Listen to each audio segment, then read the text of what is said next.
તો સુરતમાં ટ્રાફિક પોલીસની કડક કાર્યવાહી ટ્રાફિક વ્યવસ્થા સુધારવા માટે કડક કાર્યવાહી કરવામાં આવી। આડેધડ પાર્કિંગ અને રિક્ષા ચાલકો સામે લાલ આંખ કરી છે। રિક્ષા ચાલકોને દંડ આપીને નિયમોનું પાલન કરવા સૂચનાઓ પણ અપાય છે। ખોટી રીતે પાર્ક કરતા રિક્ષા ચાલકો પર સીસીટીવી કેમેરાથી નજર રાખવામાં આવશે। सूरत ट्राफिक पोलीसे रिक्शा चालकों पर लाल आंख करी है। सीधा दृश्य जोई शकाय छे। मोटा भागना रिक्शा चालको जो छे जे लोको आगळ पण पेसेंजरो बेसाडता होय छे अने रिक्शानी केपेसिटी करता वधु प्रमाणमां जे छे जीवना जोखमे जे छे रिक्शामां मुसाफरी करावता होय छे। हाल ट्राफिक पोलीसनी अलग अलग टीमों द्वारा जे छे शहेरमां तपास करवामां आवी रही छे अने आवा ऑटो रिक्शा चालकोने जे छे रोकवामां आवी रह्या छे। दृश्यमां जोई शकाय छे 1 2 3 4 5 6 અને નાનો બાળક પકડીને 7 જેટલા લોકો જે છે અહીં ઓટો રિક્ષામાં જે છે અહીં બેસાડવામાં આવ્યા હતા।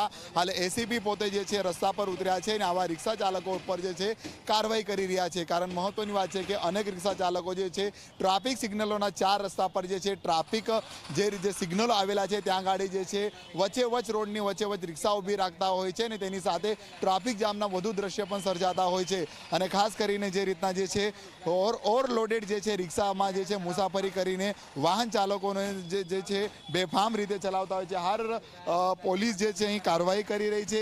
रिक्शा चालकों ने समझ पण आपी रही है। जोई शकाय छे के जे रीतना जे छे शहर में आ रीतना रोजे बेरोज जे बेफाम रीते रिक्शा चलाववामां आवता होय छे तेमनी उपर पोलीस लाल आंख करी है। ACP R S. टंडेल सर जोड़ाया है। सीधा जाणीशुं सर रोड पर उतर्या छो रिक्शा चालकों पर खास झुंबेश। सूरत शहरना पोलीस कमिश्नर श्री अनुपमसिंह गहलोत साहेब ने खास सूचना आपेली કે જે રિક્ષા ચાલકો હોય છે ને ખાસ કરીને ટ્રાન્સપોર્ટર તરીકે ઉપયોગ કરતા હોય છે અને નાના બાળકોને લઈને જતા હોય છે, સ્કૂલના બાળકોને લઈ જતા હોય છે અને એમાં દુર્ઘટના થાય તો ખૂબ જ મોટું નુકસાન થાય ને નાના બાળકોને ગંભીર પ્રકારની ઈજાઓ થાય છે। એ રોકવા માટે અમે જે વધુ પેસેન્જર ભરી અને રિક્ષા ચાલકો ચલાવતા હોય એના વિરુદ્ધ દંડાત્મક કાર્યવાહી કરીએ છીએ। ઇવન એમની રિક્ષા પણ ડિટેન કરીએ છીએ અને ઈ મેમોથી ચલાણ પણ આપીએ છીએ। વધુ પેસેન્જરથી વાહન ભરીને જતા હોય એવી રિક્ષા વિરુદ્ધ અમે એમના ઉપર એફઆઈઆર કરીને પણ કાર્યવાહી હાલ ચાલુમાં છે। સર અત્યાર સુધીમાં કેટલી રિક્ષા ચાલકો ઉપર દંડ સમક્ષ કાર્યવાહી કરતા ગુનો નોંધવામાં આવ્યો છે?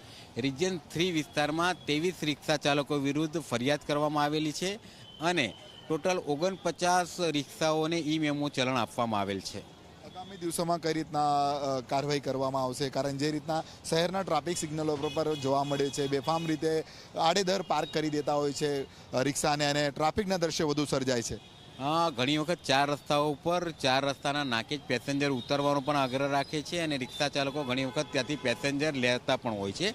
એટલા માટે આવી રિક્ષાઓને આઈડેન્ટિફાઈડ કરી તેવી રિક્ષાઓને લોકિંગ પણ કરવામાં આવે છે અને ઈ ચલણના માધ્યમથી તેઓને દંડ કરવામાં આવે છે જેથી કરીને આ લોકો ઊભા નહીં રહે અને નહીં બહુ એ કરે તેમ પણ છતાં આવી 4 રસ્તા ઉપર ખાસ કરીને અમારી ટીમો બનાવી અને એની ઉપર સતત કાર્યવાહી હાલ ચાલુ કરી રહ્યા છે।